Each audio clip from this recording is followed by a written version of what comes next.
Alright, welcome back to another video from MBMRC. This is Brian. Yeah, we've been gone for a while. We're going to try to get back into it. Kind of depends on how well received this is. We've been kind of messing with these YouTube shorts a little bit, and hopefully you guys have been enjoying those. But yeah, before we get too far into it, definitely don't forget to like and subscribe, and yeah, hit that notification bell, man. Thanks. Hello folks, Marty from MBMRC. Today we're going to do a little video on voltage regulators and what we use and what works.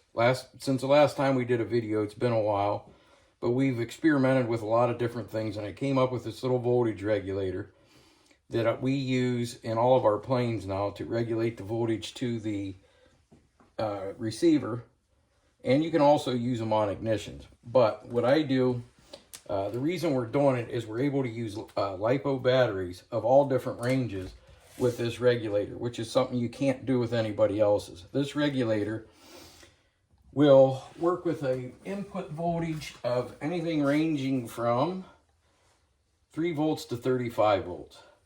Its output is 3 amps with an output range of 1.25 volts to 30 volts. So what makes this unique versus anything anybody else has is you can adjust its output voltage. And I'm going to demonstrate here. This would typically be the switch that you had in your old glow type airplane or whatever. And you just simply plug your switch that would normally go to the receiver. That would go here. And we're going to pretend this voltage would be where your receiver would be. So our little voltmeter is going to show what the receiver is actually getting. Now this one has already been set up. I have it set at 5.5 volts. And what I'm going to do is I'm going to plug this is a 2-cell 7.4, and I'm going to turn it on with the switch. And you can see I have it set for 5.25 or 5.525 volts. Now, I'm going to shut the switch off. This is what's unique with this. I'm going to unplug the 2-cell, and I'm going to say, for example, in this application, we're going to run an ignition source. So we're going to run a gas engine, and I'm going to use a 4-cell, which is 14.8 volts. Always check your ignition to make sure that it can handle that voltage. If it doesn't, you can put another regulator in, or you can use a large 3-cell. For this demonstration, I'm going to show this 2200 milliamp 3-cell. This will actually fly a plane with the ignition, this running the ignition and the airplane. You'll get, what do you think, Matthew? How long? A couple hours or more? Probably more than that. You get around we're going to say just around 2 hours of flying this this is running your ignition and your airplane, just this one small battery. So I'm going to plug a 3-cell in, and I make these leads up. This is a Dean's lead. You can use any connector you want. I have another pigtail coming off of it. This would go to your optical. And obviously then your switch and everything works through your receiver. But now with that 3-cell hooked up, and we know that it's 11.1 volts, we turn that on, we still have 5.25 volts. So now we just went from 7.4 to 11.1. Now I'm going to switch that. Say we're going to something, we're going to go with a 4-cell.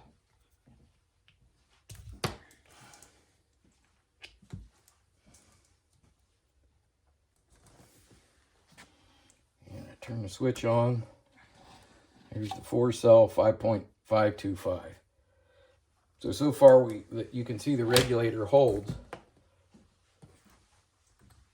And now we're going to go all the way to a 22.2 volt 6-cell.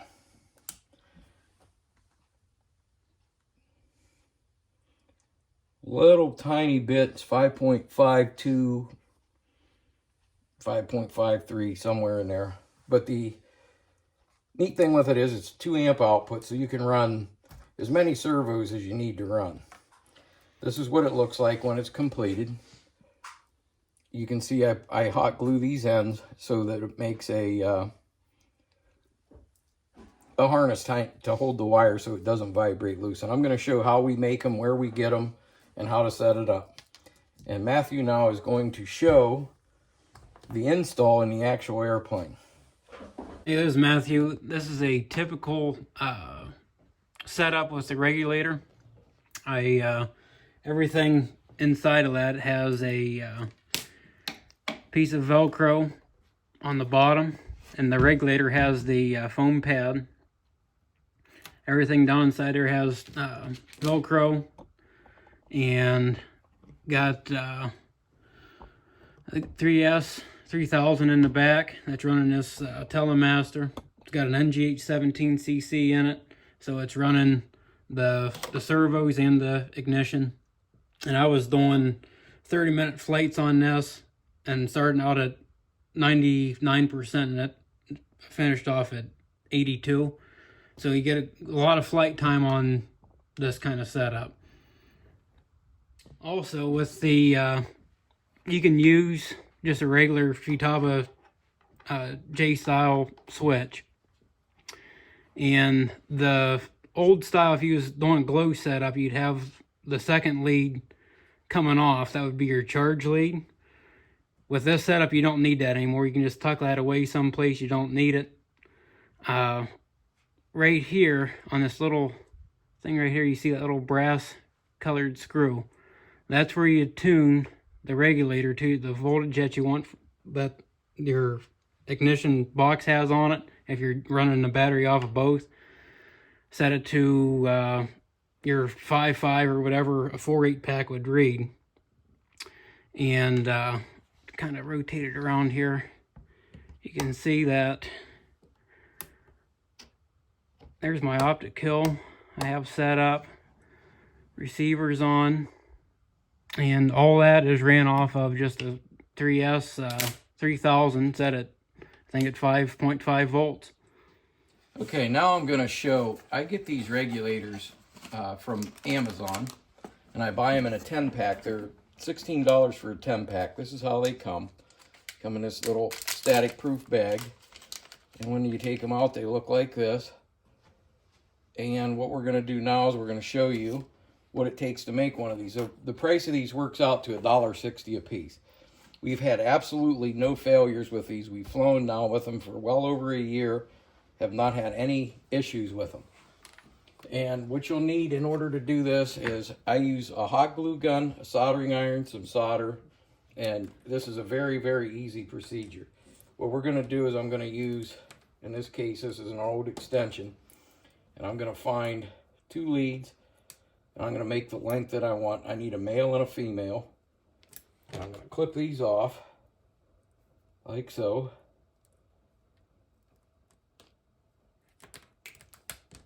Now I'm going to remove the white wire, which is the signal lead. I'm just going to pull that off. It's not used, and we don't want it hooked up to signal anyway. Just in case there would be a little RF interference, we don't want it to go back through the signal line. So by removing those, now I'm going to take these, and I'm going to pull them out about that far, and I'm going to strip them back. And I just use my fingernails like that. And some people like to use wire strippers. That's a tough one. And I'm going to do the same thing on the other one.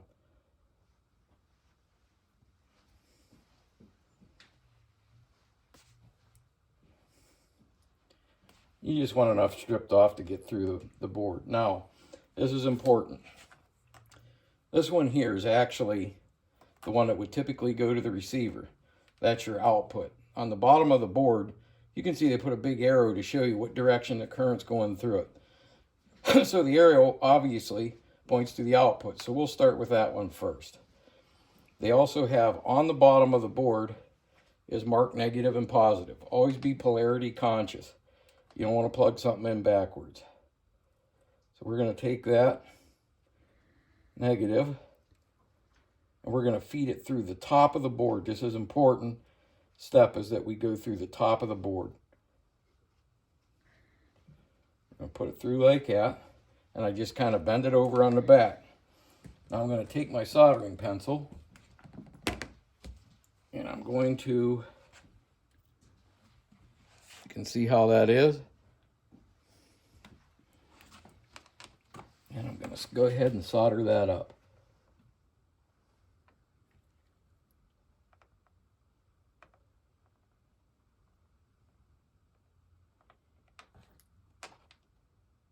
Having a Brian issue here, it's not wanting to stick. There we go, little flux. Make sure you get her good and hot and stuck to the board good. Now, you can see how that lead is. It's all nice, and you got this big frayed piece hanging over the end. We're just going to take side cutters and clip that off so it looks like that. Okay, and I'm going to go ahead and finish the rest. I'm going to take this one. Same thing with the positive side. We're going to stick it through the board. I bend it over the edge. And we're going to solder. Clean my pencil a little bit. It's always good to get enough flux on your solder.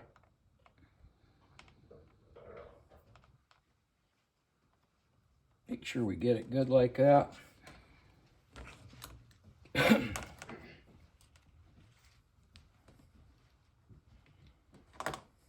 There. See, those are good. Now we're going to go ahead and hook up the input side.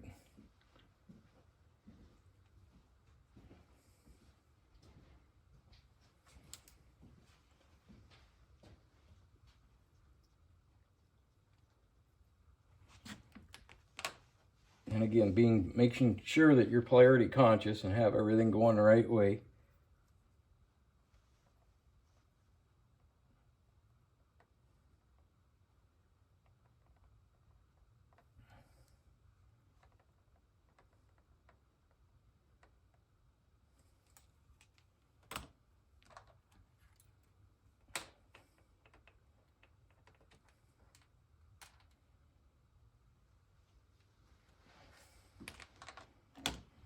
As you can see, it's not real difficult to do. Some people don't like the idea of soldering. You can buy these boards with screw type connectors. You don't have to buy them with the soldered connectors. The problem with the screw type is it's not a good, it's an easy way for the wire to come out. It's the way I look at it. Okay, clip our edges off.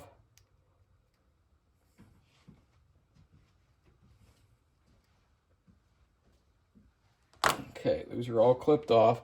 This is what it should look like on the top side. Your wire should be coming down through that way. I'm going to show you why we do it that way.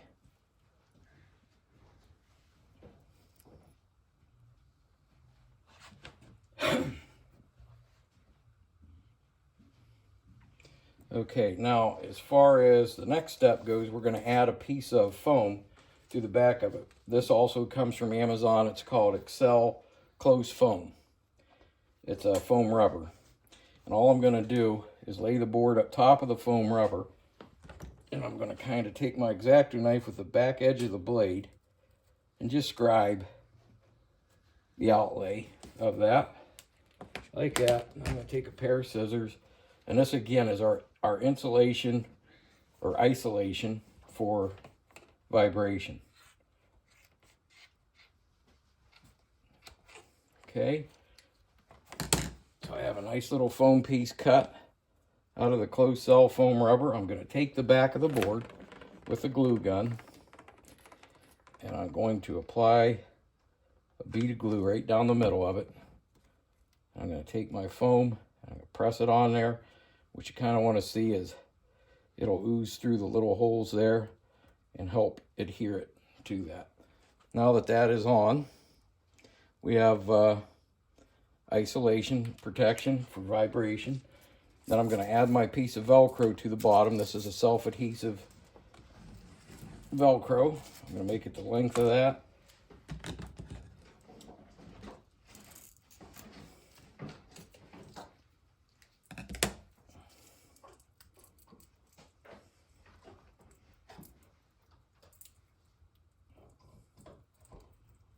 Sometimes it's hard to get the backing off of that stuff. But I'm just going to put that right in the bottom of the board. And that is what it looks like so far. Now the next step is a very important step. Because these wires are in a configuration like this, they have the tendency to vibrate like this if they were in the plane. So we need a restraint to make sure that they don't vibrate and break loose at the solder joints, because that's exactly what they'll do. So what I'm going to do is I'm going to put just a little dot of glue right on this capacitor. I know people are going, oh, the heat won't hurt it. I just put a dot on there, and I kind of put the wires right up against it. That's why we go to the top. I'm going to allow that to cool a little bit. I just want it tacked on there for the moment, like that. I'm going to come over and I'm going to do the same thing on the other side. Put a little dot of glue right on the capacitor. And I'm going to push that down on there. It's tacked in place. Just holding it with my fingernail. Can you see that good? Mm-hmm. Okay. You can see that one's kind of drying up a little bit. Okay, now I'm going to take the glue. I'm going to put a little bead right here along the edge of the board through those. And I'm going to go back over the top. And this is a restraint so that that wire cannot vibrate and pull loose. You don't want to flip it over too fast and have the wires fall off. Then you have the glue gun stringies everywhere. Just let that cool a little bit. I'm going to come back over. I'm going to go like this on this side. Just like that. And we're all done with the soldering gun. We're all done with the glue gun. That's really all there is to making it. Now we're going to get into a little bit of the setup. As soon as this dries, we're going to adjust the voltage. Let that cool for just a second. Oh, I'm getting stringies.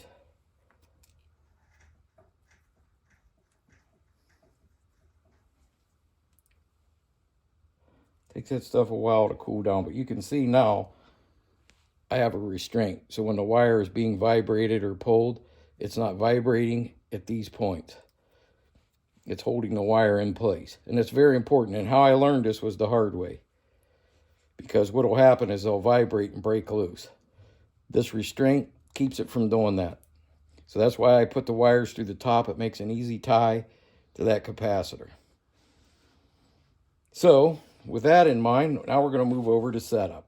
Now for the setup, we're going to simply do this. This would typically be the switch that you would have in your plane. This is a 3-lead switch. It could be a 2-lead.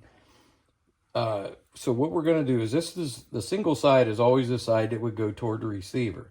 So that being the case, we're going to put the voltage regulator in between there. The reason for doing this is that you don't want the voltage regulator in line here because it'll drain the battery down when you're not using the airplane. So this way, everything is shut off. So then this, we're going to say again that our voltmeter is the receiver. It would plug in here. The lead on this switch, which would typically be your charge lead, is no longer used. So this can be, kind of tucked away. I wouldn't clip it off only because you run the potential of something shorting. So the lead is no longer used. This would be your battery lead. And again, this is the connector that I made. This would be for a gas engine. So you have the twin leads. And this one of these would go off to your optikill or the ignition itself, making sure that it's on a switch that it, however you want to do it. But I recommend using the optikills. So now we're going to plug this into typically where your battery would plug in. And now I'm going to take a 3-cell to set up the voltage. And again, it doesn't matter what you use because the beautiful part of this regulator is that it's going to put out whatever voltage is needed. Right now, it's set at, what am I reading for voltage there? 10.84. Okay, with the brass screw up top of this potentiometer right here is what we use to regulate. This is also known as a DC to DC buck converter. So it can actually buck or boost voltage. So we want to drop the voltage, so we're going to turn it counterclockwise. So I'm going to put my little screwdriver in there, and it takes quite a few turns before you'll see any difference in voltage. You can see I'm turning quite a bit here. And suddenly you'll see it start to drop. Okay, we're starting to drop. And I want to go to 5.5, so I just turn it.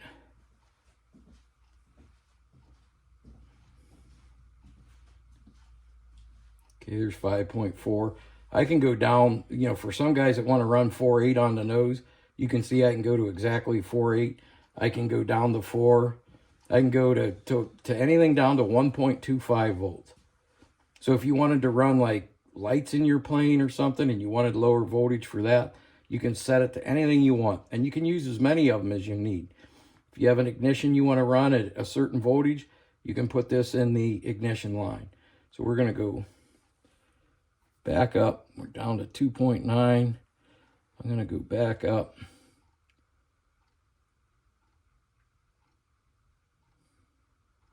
Here's 5.525. So there it is. And again, now that that's set up, I'm just going to go ahead and plug this 6 cell in just again to show you the versatility of this fine $1.60 regulator. And again, in comparing it to other regulators that are commercially available, it gives you the option of using multiple batteries, where the commercially available ones want you to use a specific battery. This one here for $1.60 will let you use anything you want.